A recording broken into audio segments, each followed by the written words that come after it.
Good afternoon, everyone. Welcome back to the Celtic Way. I am your host, John McGinley. We've got Tony Haggerty live at McDiarmid Park after watching, unfortunately, a pretty turgid Celtic display away to St Johnstone. They've lost 1-0 thanks to a Daniels Balodis goal within 5 minutes of the match, Tony. And from then on, it was 85 minutes of a bit of a struggle. Before we get into everything, Tony's just been in the press conference, etc. We'll get all the news from there. But just a quick word from our sponsor, S1 Jobs. The Celtic Way is obviously brought to you by S1 Jobs. If it's time to hand in your transfer request, then head over to s1jobs.com and upload your CV today. With thousands of jobs across Glasgow and the surrounding areas, you'll find the one at S1 Jobs. Start your search today. Tony, we'll get into the nuances of the match and kind of what transpired, but you're just like press conferences. What was the vibe from Brendan Rodgers? What was he saying, and what was your take on what he said? It's funny, John, because a question I asked him was, we spoke to you once before up here when Celtic came back to win 3-1, and you said it's the angriest you've ever been. And I said, I'm not sensing anger. He said to me, Tony, I'm trying to control it. And he was very measured, right, in what he was saying, right? And I was like, okay. And I kind of knew he was angry, but he's always the same. He's always controlled and he's measured. But my goodness, I think that's a man that's not pleased with his players. We spoke off air and you said to me that they'd gone on holiday. They were in holiday mode. You cannot shake that, John, can you? And the manager saying, doesn't matter if you're 13 points, 16, 18, 2 or 3 points ahead. You have to peak and peak and peak as a Celtic player. You also said to me off air there was 3 stands full paying handsome amount of money for a ticket today, 36 quid, I think you said, off the top of my head, 34 quid. There's an expectancy there, John, from the Celtic supporters that filled that ground today. That expectancy and confidence has to be matched by the football team. Whatever's happened today, you cannot shake that fact that it's a lethargy has set in, John, and they are notoriously starting matches very slow and giving themselves mountains to climb. They started slow against Rangers. In fact, they started slow against Hibernian, started slow against Rangers, and started slow against St Johnstone. Also started slow against Hearts and probably could have been 1 down against Hearts last week, but weren't. John, that's becoming a recurring theme at Celtic at the minute, that sluggishness, and the manager's touched on that, and he said himself, he also said he would need to address that and his own role in all of this and the way he sets up the team and the message he's given to the players. But that performance was, see, for champions-elect, John, that's not a champions-elect performance today, was it? And that's the contradiction at the moment, isn't it? Celtic still kind of on the brink of this title win, potentially a treble, although St Johnstone will have their own story to tell at hand in, and we'll speak about that a bit later in the show, because I think today was a reminder that the treble cannot be taken for granted in any way whatsoever. So Brendan Rodgers kind of you would say he was at a simmer. He wasn't at a full boiling point, but he was just at a slow simmer about his processing what happened today. Without a doubt, John. Yeah, he was simmering. I think that's a good way of putting it, actually. Yeah, because you couldn't be anything other than that, could you? I've got to be honest, John. I don't know for you how many players got pass marks. I'm struggling to see anything real. Thought Jota was okay in the second half. First half, he was starved of any decent service. You know, we've spoken at length about the likes of Nicholas Kuhn. Thought James Forrest came on to great effect and then contrives to miss the biggest sitter that we created all afternoon, which kind of negates everything he did up until you're just like, oh, goodness, James. But but you're right. It's, again, just to go back to that contradiction. So we're on the verge of this title win, a potential treble, but the fact is, Celtic have been pretty poor in the league since the turn of the year. 14 points dropped since we've entered 2025. And so it's all good and well, you know, we all recognise Celtic had a really strong first half of the season, but the second half of the season hasn't been good enough. And like we've kind of been saying, since Munich, I feel like just something inside the Celtic players, and I don't know if it's necessarily about their ability, but it's about the way they approach matches or whatever's within them. There's just been a drop-off, and I don't think it's undeniable, despite the good things that might be ahead and the celebrations that might be ahead. I don't think dropping 14 points, in the short period of time between now and January is particularly good enough for Celtic. You know, that's the brutal reality of it, and in my opinion. Manager used one word, John: mentality. I think since Munich we've seen a dip of a dip in mentality, because they peaked in Munich with a wonderful display. And since then, there has been a lethargy about Celtic, hasn't there? You cannot say there hasn't. The levels have tapered off, and the manager said it's all to do with mentality. And I think there was a lack of it today. You know, we spoke and we picked them up before the game. Arne Engels, whose dream it was to win the title, he had a nightmare today, didn't he? Yeah. Yeah, I think nightmare. You know, there was plenty who struggled, and again, Yeah. I'm not saying the pitch is an excuse, but it's undeniable that the players just had a struggle on that bobbly pitch. And the frustration is, like, I actually think Celtic did create chances today. I think Rio Otati had a good chance. Obviously, James Forrest had an excellent chance. Yeah. Nicholas Kuhn was also at the back post and should have stuck one away. And it just felt like one of those days. But there's a real lack of urgency in that first half, especially going a goal down. And I think, credit to St Johnstone, obviously they've got hunger in the game. They're fighting for their lives. You know, even beating Celtic today probably won't keep them up at some point. Yeah. You know, they're still going to struggle to stay up. That's how bad a season they've had. But they showed the fight and the hunger to want that win today. And I just felt it was absent in Celtic until, even in the last 10 minutes, that there's just no real urgency in the way Celtic were going about their business. John, you've got to match that. That's a team fighting for their lives, right? They get off to an early flyer and then throw themselves in front of everything. Was it Duke McKenna's clearance for Kuhn? Kuhn had a tap in. He'd a tap in, and if you've got desire and willing and spirit and commitment, you tap that into the net and it's one each. He appeared from nowhere. What a block it was. Andy Fisher had an inspired performance today. He'll go a long time in his career before he's another performance like that. I genuinely get, but that's when you're a team in problems. But their mission impossible has become mission probable now, John. They are 5 adrift with 6 to play. You know, they've given themselves a huge chance. But Celtic were up against that today, a team fighting for their lives and a team fighting for the fact that every other team around them yesterday won. So it would have been easy to throw in the towel and say, we're going down. They wanted it today. Celtic are chasing a title, John, and a potential treble.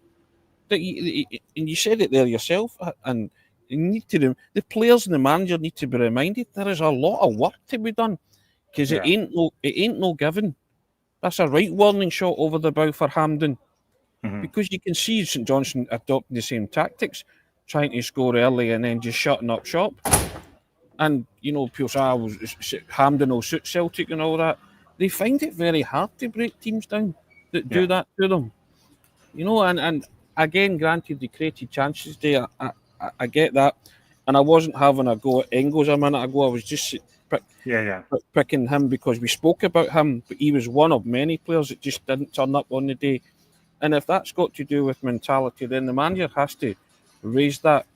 And he said he'll look at himself and his own performance, and he has to have a serious pep talk with quite a lot of those players, John, because you can't just think that, the wins will come. You have to make them happen. And we are not sprinting over the line. We are stuttering over the line. And, our whole premise is the Celtic way. That's not the Celtic way for me. I've had more efficient walks back from the pub at 11:30 than Celtic. And that's saying something. So my question to you, Tony, though, is it time for Brendan Rodgers to send a message here in terms of the players today had the chance to pick up a win and set up this great title kind of party, festivities next week at Celtic Park? They blew their chance to do that. Is it time for Rodgers to say, I'm bringing 2 or 3 of you out of the team today because this isn't good enough? Is it time to bench Nicholas Kuhn, for example? Is it time to bench Engels? Is it time to bring Paulo Bernardo and Yang into the starting 11? If nothing else, is to show these players that it isn't this comfortable at Celtic, that you do still have to fight for your place, if nothing else. I think it'd be a wonderful message to send, John, and to tell everyone that you do not take your first team place for granted. And at Celtic Park, a performance like that, a mentality like that is unacceptable. You have to peak and peak and peak and keep peaking at Celtic. 38 games a season and every cup game. The demands are there, the culture, a winning culture has been set at this club. And when you fall below that, or you hit, and I'd never accuse players of being complacent or going AWOL or being on their holidays, but it's very hard to escape that at the minute with a Celtic team. That just can't be allowed, because that's what happens. You said 14 points dropped since the turn of the year. That's 3 losses in the last 6. Hibs, Rangers and St Johnstone. Those standards are not, as I say, a Celtic team, or they shouldn't be, and it shouldn't be allowed to fester and continue. So I'm with you on that. I would say to certain players, do you know what? Because there's players there that are maybe wanting an opportunity to see if they can put themselves in contention for a cup semi-final spot. I would give them that chance. Yeah, and I think my big concern is, and again, it's so difficult. It's like almost difficult to talk about because you know that there's celebrations in the corner.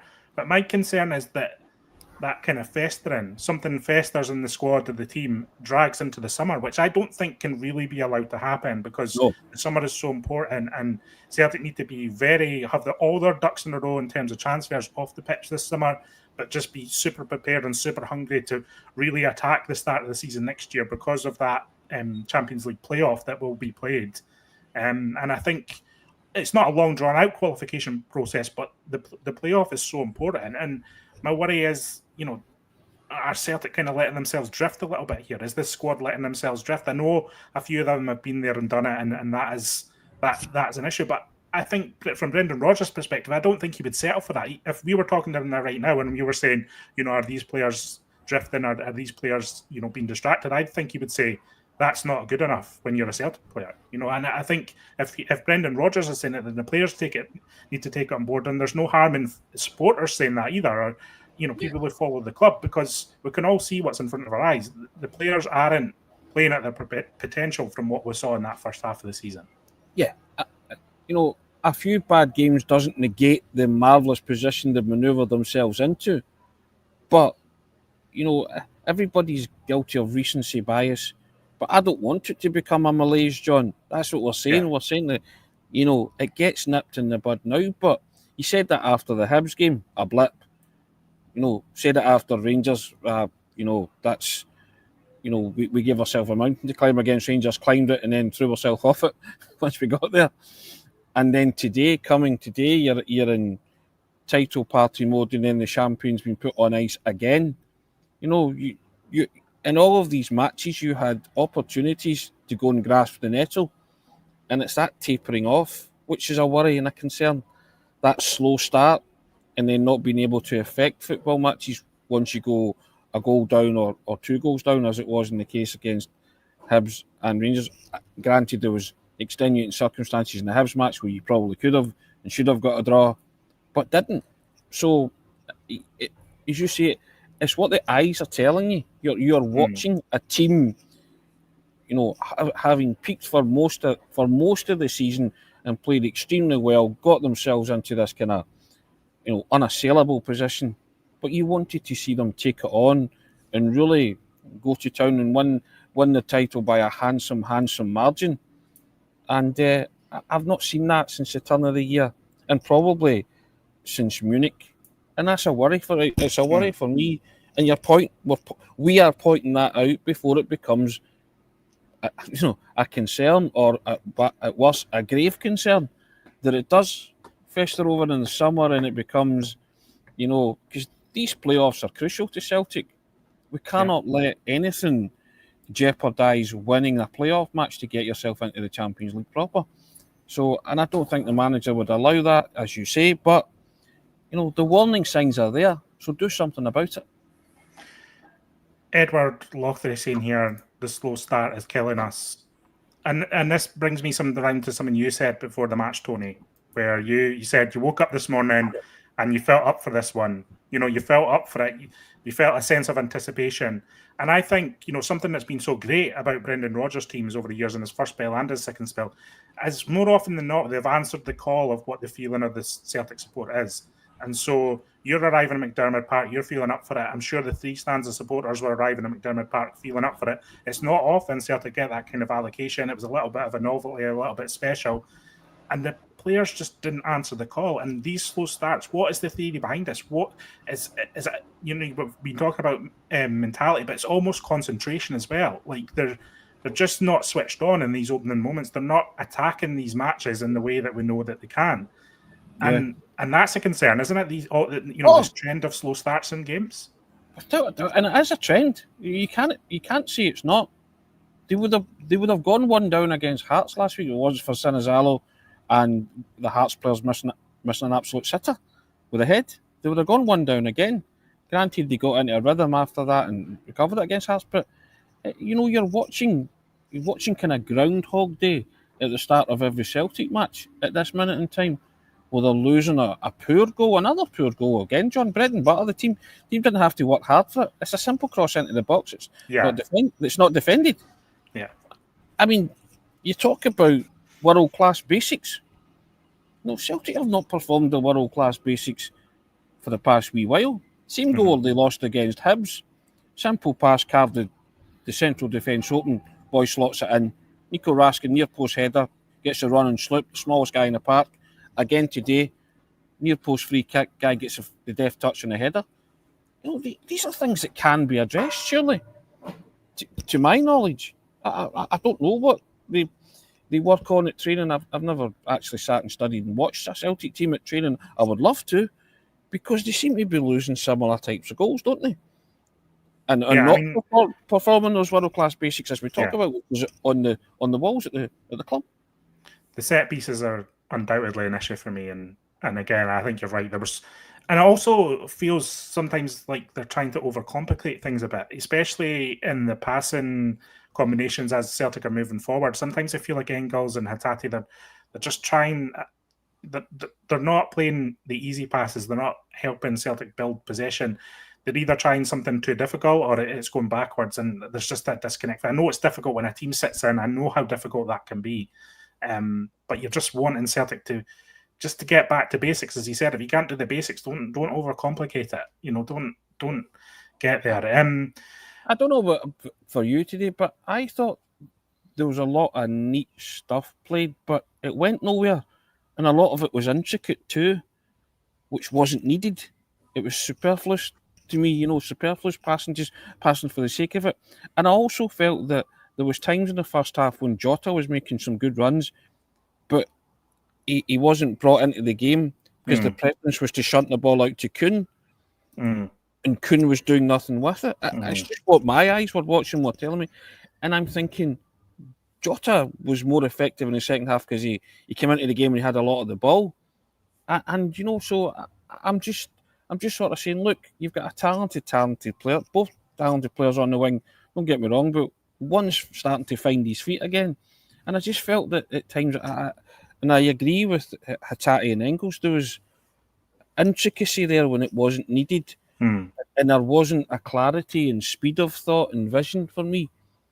The counter-attacking wasn't done at any pace, and it wasn't done with any real purpose. It was that kind of tippy-tappy about yourself, going nowhere, but it looks easy on the eye and pleasing, but you're not actually advancing anywhere territorially or otherwise, and that annoyed me a wee bit. Did Brendan Rodgers talk anything about Nicholas Kuhn or Jeffrey Schlupp after the game? Because notably they were subbed at half-time. Did he have anything to say on that pair in particular? Or did he single anyone out, or was he talking very generally?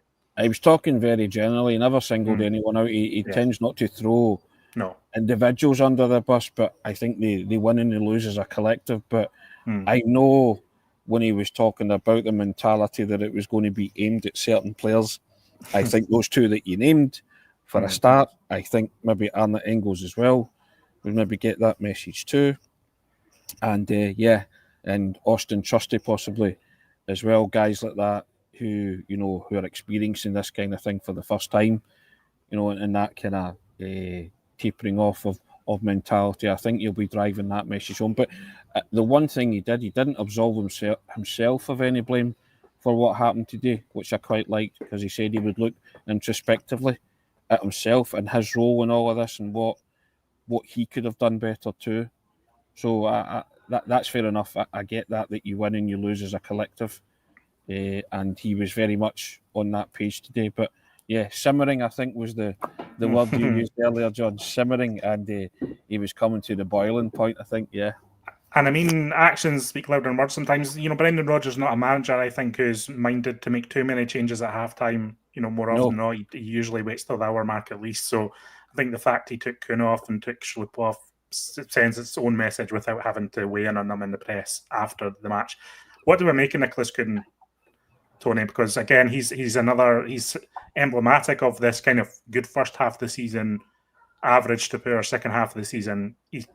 I thought he was pretty bright against Hearts last week, and actually played his best game for a few weeks. But today, not good enough again. He's another one who has gone wandering somewhere in his mind, to my eyes. See the first half of the season, John. There would have been a desire there to force that ball in at the back post from Maida's shot, right, that the keeper parried, and he would have scored. And then there was another moment, I don't know if you saw it, when he cut in. It was kind of similar to Leipzig, and you were waiting on the bender into the corner, and he bent it into the stand. Those were the ones where the confident Kuhn was passing into the net, was bending into the net. The one up at Ross County as well, when he scored late on the winner. And that's the Nicholas Kuhn from then and the Nicholas Kuhn now. He looks like a player who's bereft of confidence, or a player who's maybe started to believe his own hype a wee bit, and his head has been filled with, I can get you a move to such and such, and you've kind of arrived now. You're climbed back up, because obviously you played for Bayern Munich and Ajax B-sides. So someone's maybe said to him, you're climbed back up to the upper echelons of football has begun, and but you can never hit a comfort zone, not at a club like Celtic. No. It's just, and he looks like a player who's hit a comfort zone, because everybody was saying he was a runaway player of the year at the halfway point, John, and he was. And then he has dipped incredibly, and it's that application and desire for me, John. That's a striker's ball at the back post every day of the week. He should bundle that home. He should do everything he can to bundle it home. Granted, it's a fantastic goal line clearance of the miraculous variety, but Nicholas Kuhn should be in and about that, and the guy should be clearing it off Nicholas Kuhn, and it bundles over the line. You know what I mean? Because anything on it puts it in the net. So I can't understand why he couldn't get anything on the ball, and that's a worry for me. That's a huge concern for me, John. That his form has gone out the window so dramatically. Not just a wee dip. It's gone off the boil completely for my liking, and I think Rodgers needs to talk to him. We're talking an awful lot about boiling and simmering and all that stuff, so I need to go and put the Exactly. I need to go and put the dinner on. Now, in all seriousness, we're coming towards the end of the show. Tony, any kind of last thoughts, heading into next week? What do you want to see from Celtic next week? What do you want? These wholesale changes in the team? Do you want that kind of reaction to this, or do you think Brendan Rodgers is going to just put his trust in the players who have brought him to this point of the season?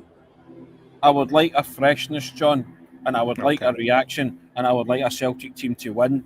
There's work to be done. I want that work to continue. You cannot just think it will happen, because Kilmarnock are liable to come to Celtic Park and take something as well. And again, it will drag on. So I just need to see a wee bit more, as the manager said, a wee bit better mentality. But like you have, I would be of a mind to shake it up and freshen it up, just to remind players that nothing's a given. You cannot coast at a club like Celtic. Yeah, no, I totally agree. So listen, we're coming to the end of this. If you want more reaction to what we're talking about today, you can go to our website, celticway.co.uk. Ryan McGinley had his player ratings up there. Tony's had his analysis from McDiarmid Park. There's reaction from Brendan Rodgers on there already, and we'll have more from the press conference that Tony was a part of, with a full Q&A, a full transcript ahead.